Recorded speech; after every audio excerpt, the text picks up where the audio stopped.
우리 이 그리스도인들뿐만 아니라 세상 사람들도 가정을 다 꾸미면서 살아가고 있습니다. 근데 어, 어떻게 해야 가장 이상적인 가정을 만들어 갈까? 네. 네, 우리 그리스도인들에게는 굉장히 아주 높은 이상, 그러니까 우리가 이 땅에서 가정을 가지면서 복을 받고 또 가장 아름다운 가정과 그리고 미래에 나가면서 자녀들까지 대를 이어가면서 아주 축복된 이상적인 가정을 만들어 가도록 성경은 이야기를 하고 있어요.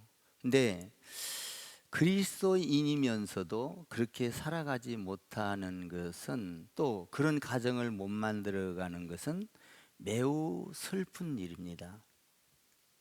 그러면 어떻게 해야 이렇게 아주 이상적이고 나도 복을 받고 자녀가 복을 받으며 정말 하나님의 이 놀라운 그 역사를 이루어갈 수 있을까? 이것은 가정에서 출발을 하는데요. 그러니까 이상적인 가정을 만들어 가야 된다는 것이죠. 근데 많은 가정에서 그렇지를 못해요. 심지어 예수 믿는 사람들도 그렇게를 못합니다. 오늘 말씀을 들으시고 하나하나 이상적인 가정으로 만들어가면 좋겠습니다. 어떤 가정을 보면 부부가 아주 서로 사랑하고 존경하고 아껴주고 이해해주고 그러면서 그 부부가 아주 아름답게 자라가는 이 가정을 사랑하는 부부가 있습니다. 근데 어떤 부부는 결혼한 지 왼수가 된 부부가 있어요. 싸우고 다투고 욕하고 비난하고. 여러분, 첫 번째 말한 부부와 두 번째 말한 부부와 그 안에 자녀들이 있다면 어떤 자녀들이 인격적으로 자라고 이성적으로 판단하고 또 그리고 또 그 행복을 느낄까요? 첫 번째겠죠. 부부가 굉장히 중요하다는 걸 이야기하고 있어요. 부부가 자녀를 잘 천사 같은 자녀를 낳았는데 자녀를 망가뜨리는 것은 부부에게 있는 거예요.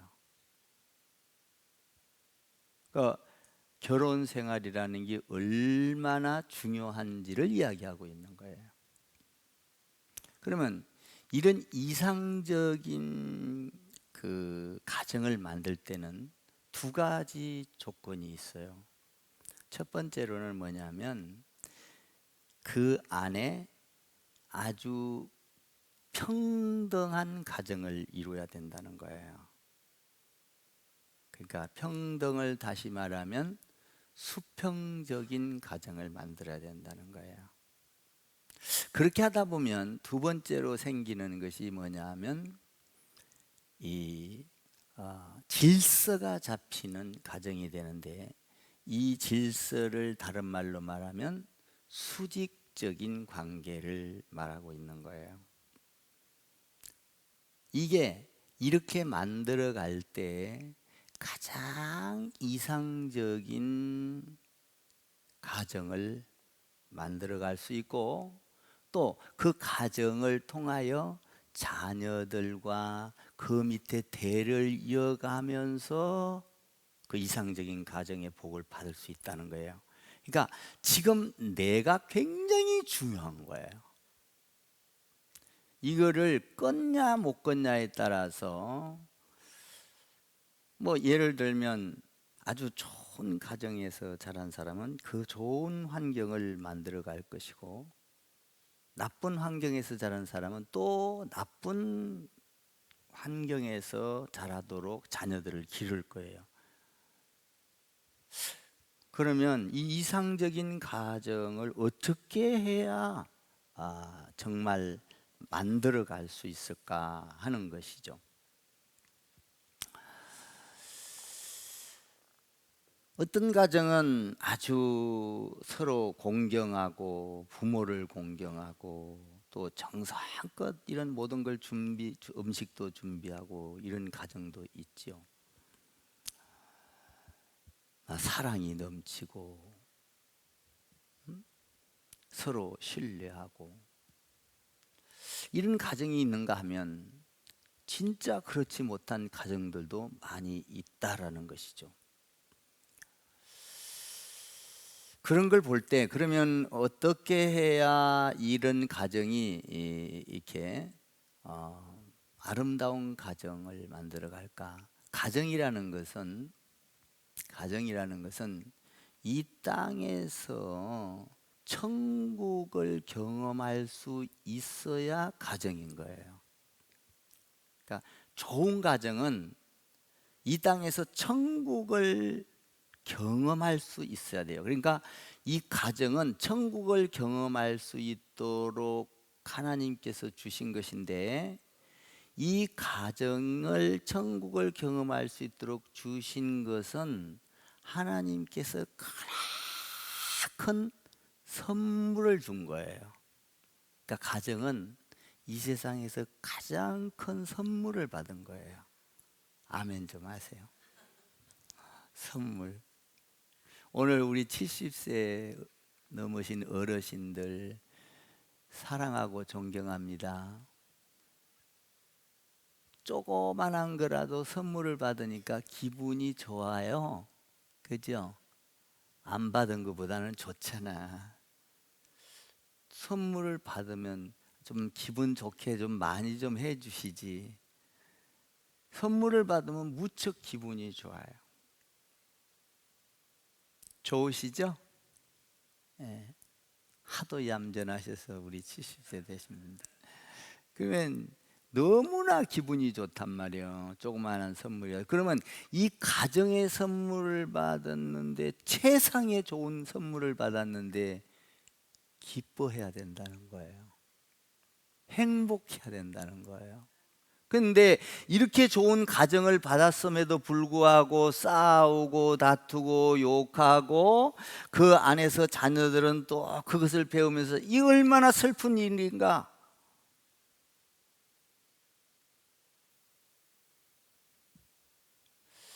여러분, 좋은 자녀를 만들기 위해서는 그 가정의 부부 생활이 거칠고 힘들고 싸우고 다투고 이런 가정에서는 좋은 자녀가 나오기가 힘든 거예요. 모르겠어요. 개천에서 용난다는 말이 있는데 베개 하나하나 나올까? 그러나 그렇게 싸우고 다투고 욕하는 가정들을 보면 어떤 현상이 나타나요? 자녀들이 빗나가고 자녀들이 탈선을 하고 자녀들이 또 그걸 배워서 욕을 배우고 이어진다는 것이죠. 그래서요, 여러분, 엄마의 말투를 딸이 닮아요. 가만히 들어보세요. 악센트도 똑같아요. 뭐예요? 봤다는 거예요.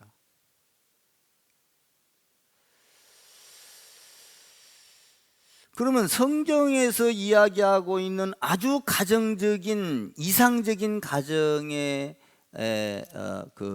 뭡니까? 이상적인 가정을 만들 수 있는 것은 뭘까? 여러분, 부부 관계에서 남편이 돈을 많이 벌어와야 행복한 가정이 될까요? 그냥 건강하게만 살면 행복할까요? 아니에요. 애들이 공부만 잘하면 행복할까요? 이상적인 가정이 될까요? 애들이 공부만 잘하면? 아니죠. 이것은 부부 간의 관계, 부자 간의 부모와 자식 간의 관계가 잘 형성돼서 이 아까 이야기했던 수평적인 관계를 잘 이루어야 해요. 평화로운 관계. 그러니까 좋은 가정을 만들기 위해서는 상호작용, 상호의 이 커뮤니케이션이 잘 되고 의사소통이 잘 돼야 된다는 거예요. 자, 우리가 하나님을 믿어요. 하나님이 우리를 사랑하시죠? 믿습니까? 하나님은요, 우리를 지극히 짝사랑하셔요. 우리가 좋아하든 말든 사랑해요. 근데 하나님이 우리를 사랑하는 것만 갖고는 어떤 일이 안 일어나요. 소용이 없어요.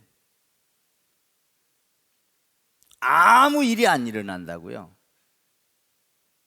그러면 하나님이 우리를 그렇게 지극히 사랑하는데 어떤 일이 일어나려면 어떻게 해야 돼요? 그 하나님의 사랑을 알고 내가 하나님을 믿을 때 구원이 일어나는 거예요.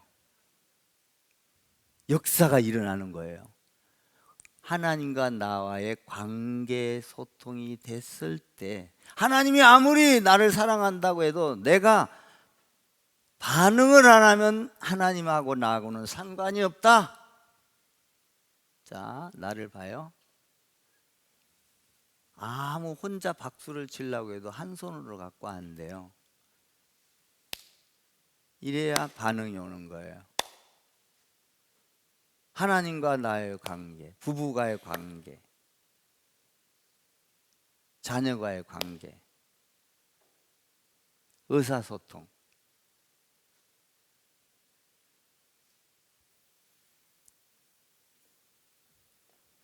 이게 돼야 된다는 거죠. 그러면 아내와 부부가 의사소통이 돼야 되고, 남편과 부부 소통이 돼야 되고, 자녀와 부부 소통이 돼야 돼요.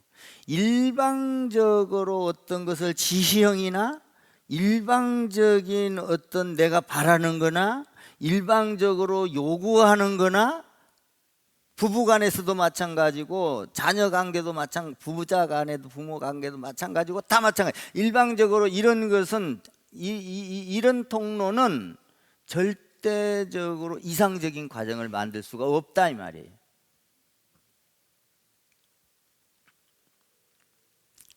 그러면 이 의사소통이 잘 돼야 되는데,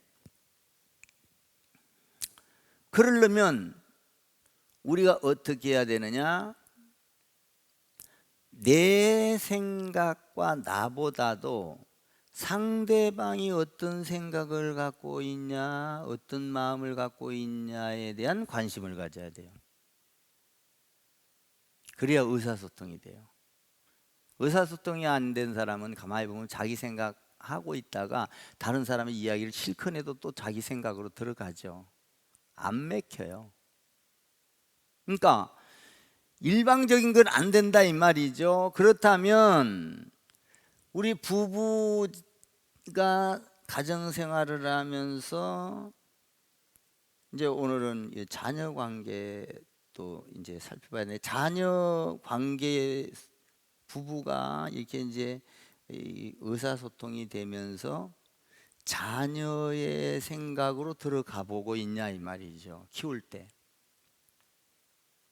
아니라는 거죠. 되게 많은 사람들이 자녀 입장으로 안 하고 자기 입장으로만 키우는 거예요. 아, 너 공부 잘해야 돼, 운동 잘해야 돼, 1등 해야 돼, 의사 돼야 돼, 판사 돼야 돼, 변호사 돼야 돼. 이건 뭐예요? 자기 입장에서 사랑한 거예요. 부모 입장에서 사랑한 거라고요.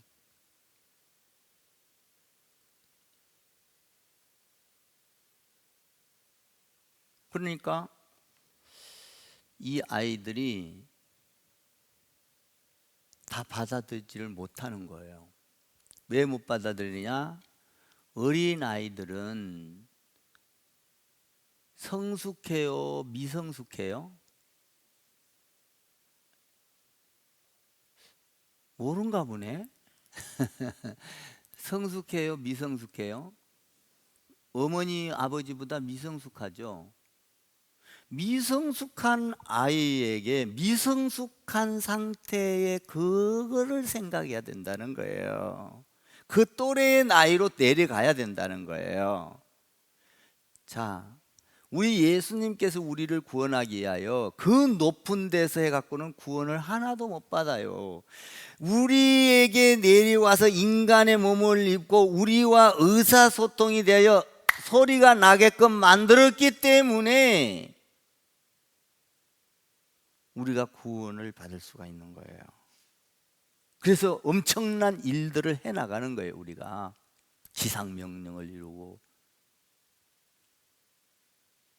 응? 근데 우리는 어떻게 해요?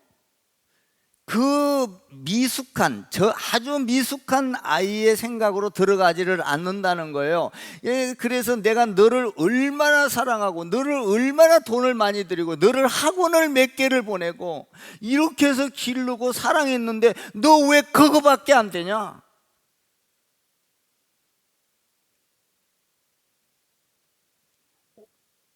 여러분, 내가 사랑했지 그 아이가 부모로 인해서 상처받는 건 생각을 안 했나요?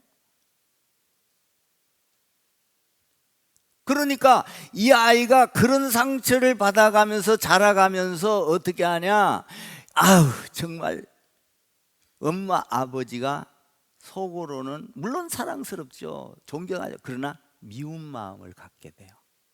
아유, 지긋지긋해.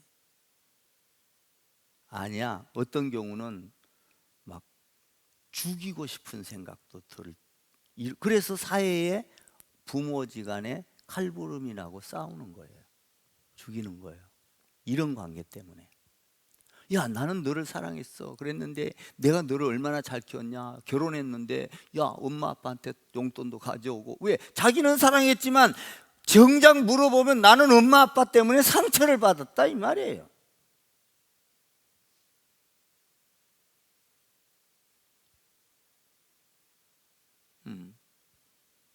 그 미숙한 아이 속으로, 미성숙한 아이 속으로 들어가서 생각을 안 했다. 물론 사랑했죠. 자녀를 사랑하고 잘 되라고, 정말 좋은 대학 보내려고 옷도 그냥 메이크만 입히고. 여러분, 사랑해서 그런 거예요.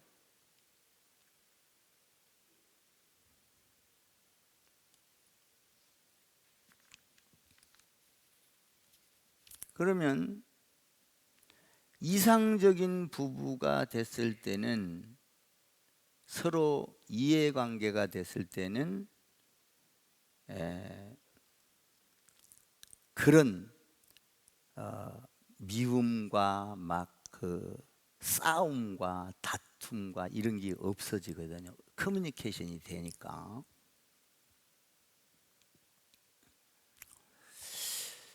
여러분, 자식이 부모한테 잘해야 되는 거는 사실이죠.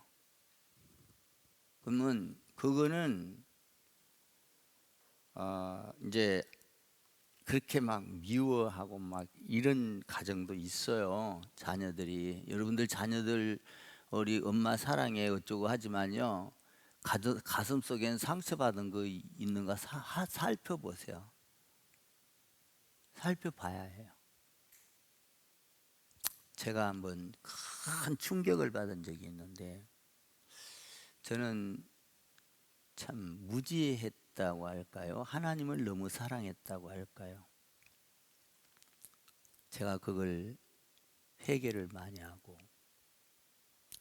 제가 목회한다고 아파트 생활을 잘 하다가 애들 학교 가서 다닐 때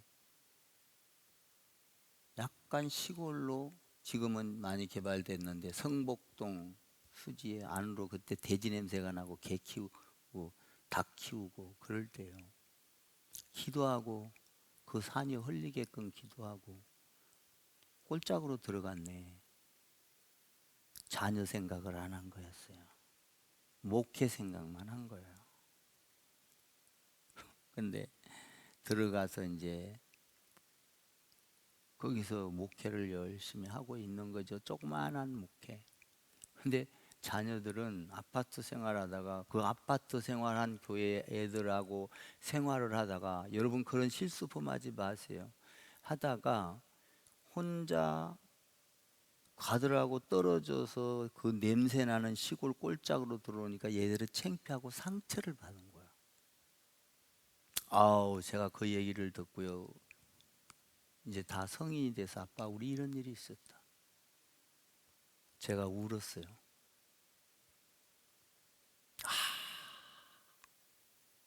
내가 목회 열심히 한다고 했지만 자녀들은 이런 엄청난 상처와 수모를 겪었구나. 차 타는데도 숨어서 타고. 오, 제가 미치겠더라고요.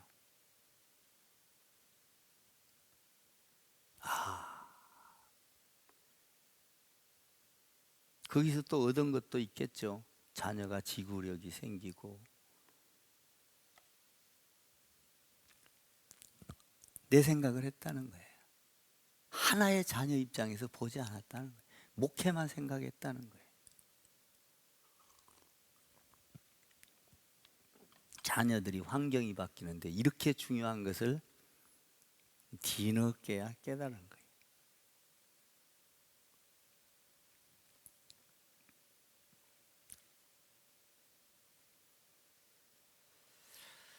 자, 오늘 여기 보니까 6장 1절에 보니까 자녀들아 주 안에서 너희 부모에게, 띄워봐요. 자녀들아 주 안에서 너희 부모에게 순종하라, 이것이 옳으니라. 보세요. 자녀들은 부모에게 순종해야 돼요. 그런데 순종을 하는데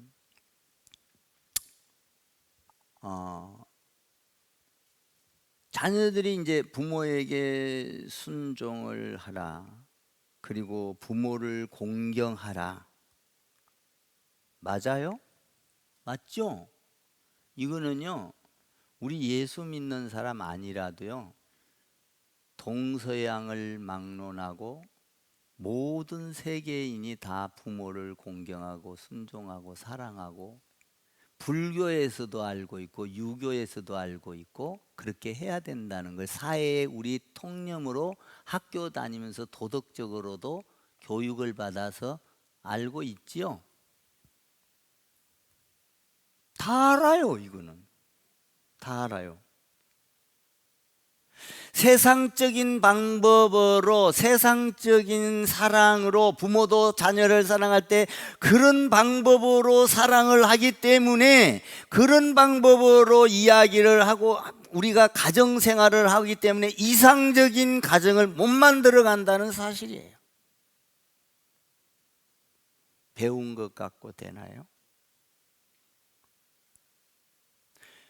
그러면 세상에서 배운 것 가지고 부모에게 순종하라, 부모를 공경하라 하니까 하다가 힘이 들면 안 하고, 예를 들면 김병에 효자 없다고, 몇 년 여러분 부모가 알아보세요. 돈 한 푼도 없고 그러면요, 돈이 있어야 부모도 성기인데, 그래서 와서 나 똥기지기 채워주면은 10만 원 이제 주문은 이제 똥기지기 와서 기분 좋게 가라. 또 한 번 하면 10만 원. 10만 원 너무 많은가? 뭐 할머니가 뭔 돈이 있겠어. 그렇게 뭐 한다는 거예요, 할아버지. 세상 그런 사람들 많아요. 왜 그래요? 세상적인 도덕, 학문, 지식, 우리가 어떤 이런 배워온 거, 그리고 그렇게 해야 되는 걸로 알고 있는 거, 그래서 거기에는 하다가 미움이 생기고 싸움이 생기고 다툼이 생기는 거예요. 세상적인 방법, 이상적인, 아무리 사랑을 한다 했다 할지라도 이상적인, 하나님의 이상적인 가정을 못 꾸렸다. 그러면 세상에서 아무리 그렇다 할지라도 우리는 부모에게 순종하고 복종하고 섬겨야 되는 것이 세상에서 배웠기 때문에 그렇게 하는 것이 아니라, 우리는 부모가 시켜서 그렇게 하는 것이 아니라, 우리는 왜 그렇게 해야 돼요? 부모를 공경하라 성경에서 말하고 있기 때문에 해야 되는 거예요. 아멘 좀 하세요. 이 성경의 권위가 대단한 겁니다, 여러분. 이 성경의 권위는 누구도 거스릴 수 없는 거예요. 제가 설교를 하는데 권위가 있어 여기 올라오면 있는 이유가 뭐예요? 말씀을 붙잡고 있기 때문에 그런 거예요. 여러분들이 제가 하는 이야기를 듣고 아멘 하는 게 뭐예요? 말씀을 붙잡고 있기 때문에 그런 거예요. 모르겠어요. 나를 보면 아멘 못할지 모르겠어요. 그러나 성경의 권위를 갖고 이야기할 때 절대적인 아멘이요, 절대적인 복종이거든요. 그러면 우리가 세상적인 지식을 가지고 순종하라, 복종하라, 부모를 공경하라 얼마든지 틀어질 수가 있어요. 그러나 성경의 권위를 가지고 우리가 부모를 공경하고 순종한다면 자기 몸이 어스러져도 할 수 있는 거예요. 성경은 부모를 공경하라, 부모에게 순종하라, 이렇게 말을 하고 있어요. 성경에 명령하고 있기 때문에 우리는 어길 수가 없다 이 말이에요. 성경 출애굽기 20장에서는 이렇게 말해요. 부모를 공경하라. 신명기 5장 16절에서는 너희 하나님이 명한 대로 내 부모를 공경하라. 그리하면 내가 준 땅에서 내 생명이 길고 복되리라. 여러분, 성경에서 이야기를 하고 있어요. 부모에게 잘하라. 그러면 너에게는 반드시 하나님께서 축복할 거야. 네 생명이 길 거야. 뭐예요? 짧게 죽는다 하더라도 네가 부모를 공경하면 네 생명 하나님 안에. 왜 그런지 아세요? 부모를 공경하면, 성경에 말했기 때문에 공경하면, 그 신앙을 갖고 공경하면, 부모를 공경하면 성경에서 주님께서 기뻐하시니라 이렇게 돼 있어요. 그러니까 부모를, 성경의 권위를 갖고 부모를 공경하면 누가 즐거워해요? 주님이 즐거워하는 거예요. 주님이. 골로새서 3장에 자녀들아 모든 일에 부모에게 순종하라. 하나만 하는 게 아니에요. 모든 일에 부모에게 순종하라.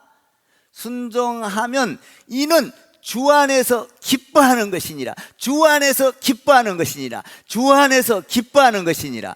주 안에서 기뻐하는 것이니라. 주님이 기뻐하신다 이 말이. 오늘 아멘 안 나왔으면 주 안에서 기뻐. 오늘 종일 하다가 끝나.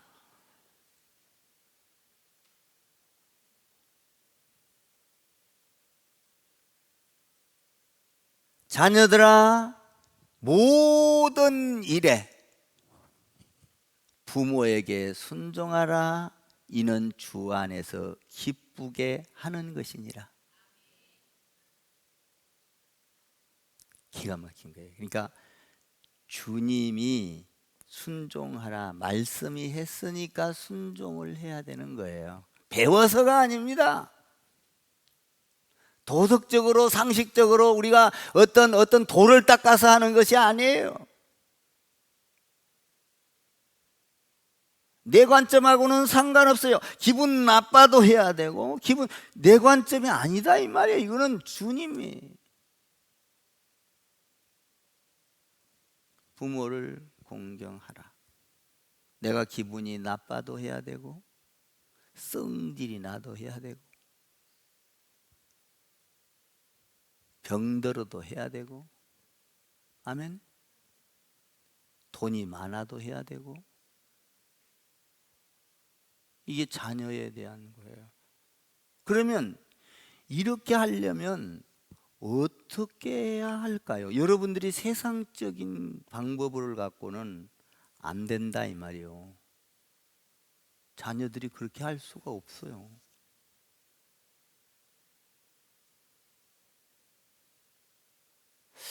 그걸 말하기 전에 한 가지 이야기할게요.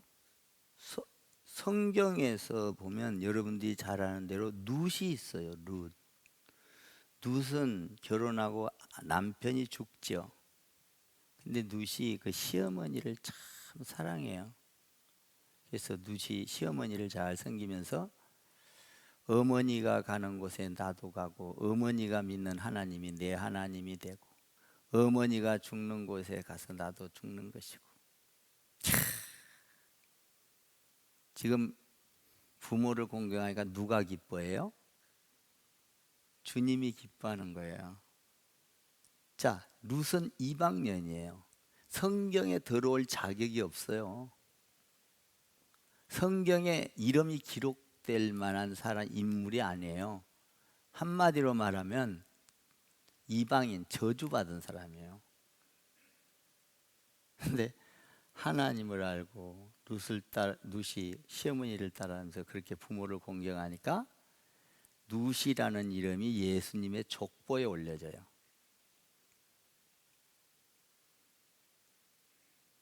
이게 주 안에서 순종하라는 거예요.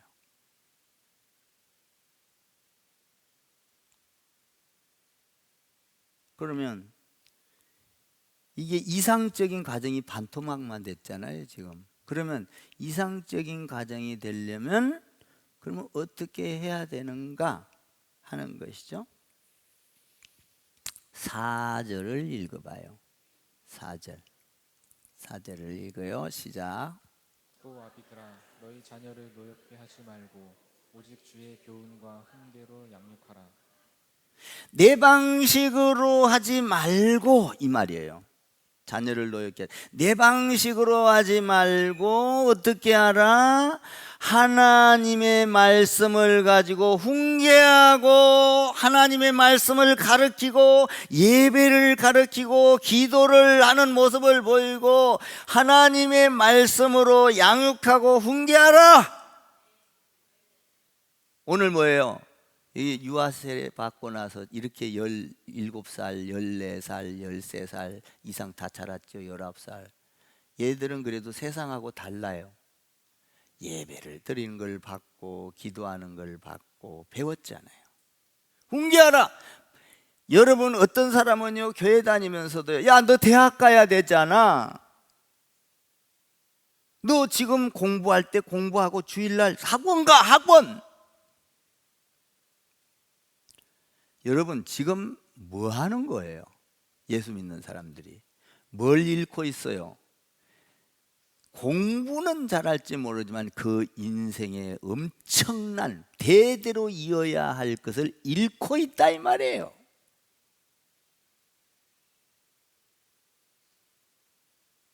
지금 자녀를 망치고 있는지를 모르고 있다 이 말이에요.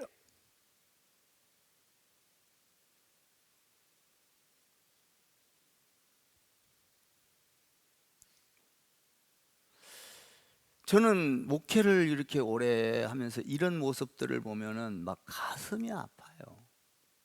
아, 참 애들을 잘라놓고 세상으로 저렇게 내모냐. 또 뭐라고 하면 시험 드니까 무서워서 말도 못해요. 여기 뭐 설교를 통해서는 하지 뭐 설교를 통해서 하면 뭐 여러분들 이건 말씀이니까 가서 시험 들든 말든 건 여러분 자신이 알아서 해. 근데 뭐 개인적으로 그랬다가는 뭐 목사 박살나게 그렇지 않아도 고민거리 많은데 내가 고민거리 또 갖고 온단 말이야.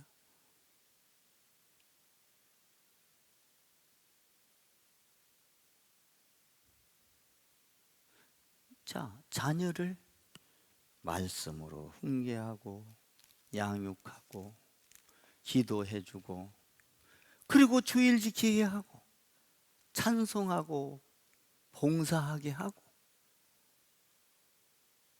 여러분 세계에서 유명하고 세계를 리드한 사람들을 가만히 보세요. 예수 잘 믿는 사람들이에요. 하루아침에 갑자기 뜯어고칠 나가면요, 자녀가요, 여러분들 이것이 어릴 때부터 양육하지 않고 갑자기 성공해서 예수 믿으라 부러집니다. 부러져.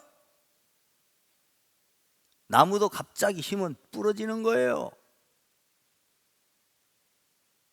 튀는 거예요. 얻은 것은 있을지 모르나 그는 세상 방법으로 살아가요. 그러니까 그 대는 역시 사랑한다고 하지만 세상 방법과 똑같이 사랑을 해서 그 자녀가 응어리 가지고, 이거 여러분 성경적으로 지금 이렇게 가르쳐야 주님이 원하는 이상적인 과정이 만들어진다 이 말이에요. 그런데 세상적인 방법이 갖고 들어오고, 유교적인 방법을 갖고 들어오고, 교육적인 방법을 갖고 들어와서 왜 크리스찬들이 그렇게 하냐 이 말이야. 이 엄청나게 좋은 선생이 이 안에 들어있는데 아멘 좀 해봐. 말씀을 못 믿어요 여러분?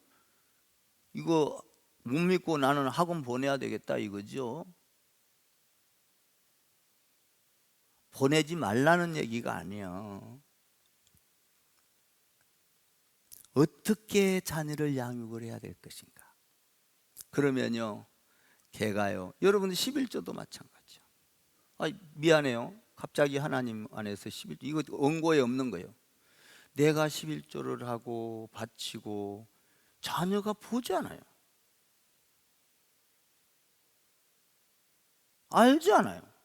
내가 안 했는데 가가 해요? 저는 우리 아들 군대 가고 나서 제일 먼저 돈 벌었을 때 군대 가서 월급 받은 게 첫 월급인데 11조부터 확인했어. 왜? 네가 잘 살기 위해서는 하나님의 복을 받으면 빼면 안 된다. 첫 월급이고 첫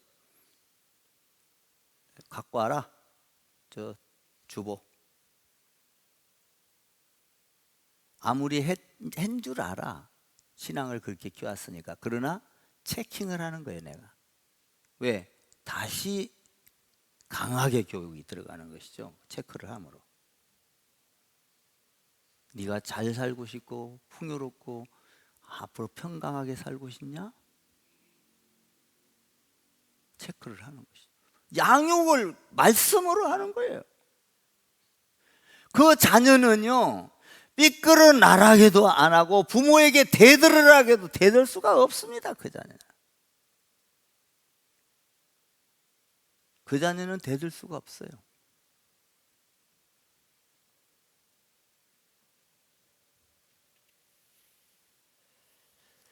그런데 우리는 이런 이상적인, 아주 여기 사절이 너무 좋아요.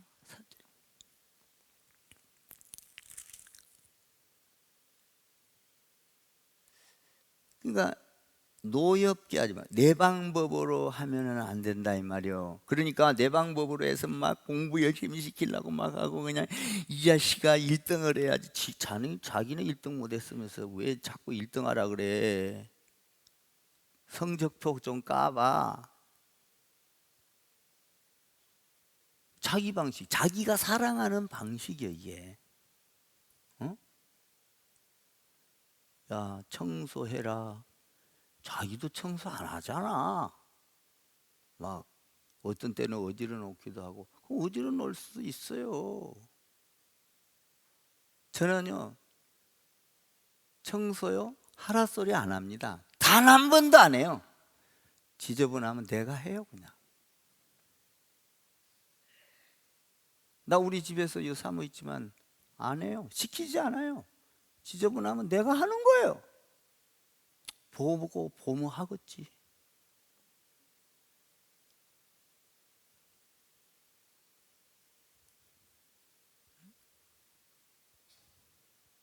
그래서 내가 그러죠. 가끔 나도 이제 야근수를 쓰는 거예요.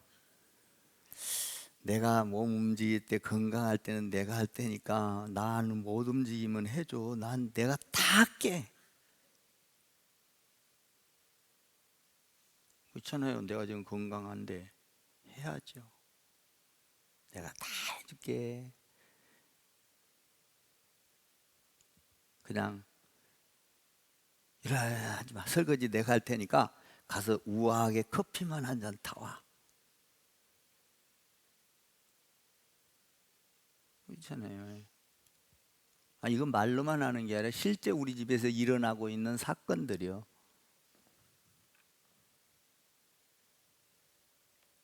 그래도 자기가 막 본인이 한대. 그래서 그럼 또 내가 못 이긴 척하고 말지. 근데 이게 이제 뭐냐면 내 방식으로 하다 보면 반항하게 되고 분노하게 되고 가출하게 되고, 그러면 우리가 이야기한 대로 말씀으로 양육하라. 말씀. 이거 있지 진짜 성찬이지. 빨리 끝내게요. 성찬으로 성찬이 있거든. 그러면은 여러분 이제 끝을냅시다. 빨리 끝내야지. 그래서 여러분들이 성도 자녀들을요 말씀으로 양육하세요. 교회 오는 거요 여러분들 입으로 혹시라도요 야 공부해 교회 오지 말고 이 말 하지 마세요. 큰일 나요. 여러분 큰일 난 게 다른 게 큰일이 아니라 자식 망치는 거예요. 그러면 가가 결혼해서 또 아기 낳잖아. 걔도 또 지 자식한테 또 그래. 세상 방법이잖아요. 그러나 부모가 말씀으로 양육을 해서, 내가 오늘도 이 애들 해놓고 부모가 와서 얼마나 많이 수고했어요. 그동안 와서 축하해주고 축복해주고 등 따드려주고 두드려주고 꽃 주고 뽀뽀해주고 자기 새끼인데 어때? 대견스러워요. 이 나이 돼갖고 지금 나이 돼갖고 예수 믿어서 이제 지가 출발인데 진짜 눈물 나게 이쁘지 않습니까?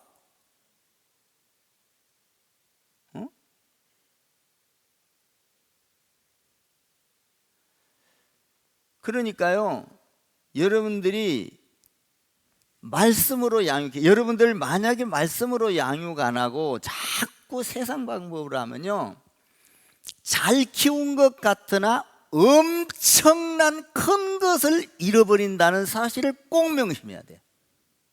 이거 하나 조그만한 거 뭐 하나 학교 조금 좋은데 이거 얻으려고 대를 이어가면서 큰 것을 놓친다는 사실을 기억해야 돼요. 왜? 내가 신앙으로 교육했으면 그는 분명히 그래야 큰 인물이 나와요.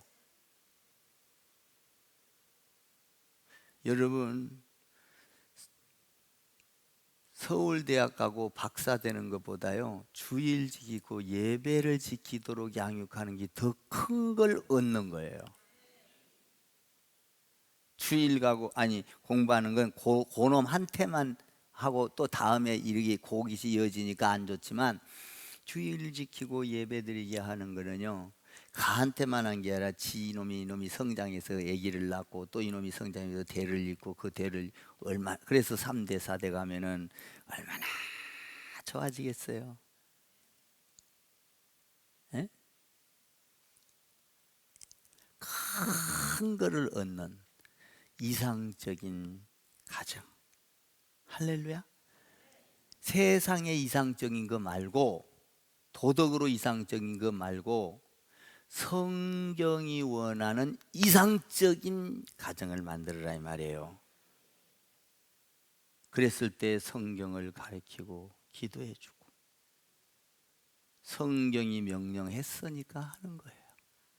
이런 가정들 되기를 주님의 이름으로 축복을 드립니다.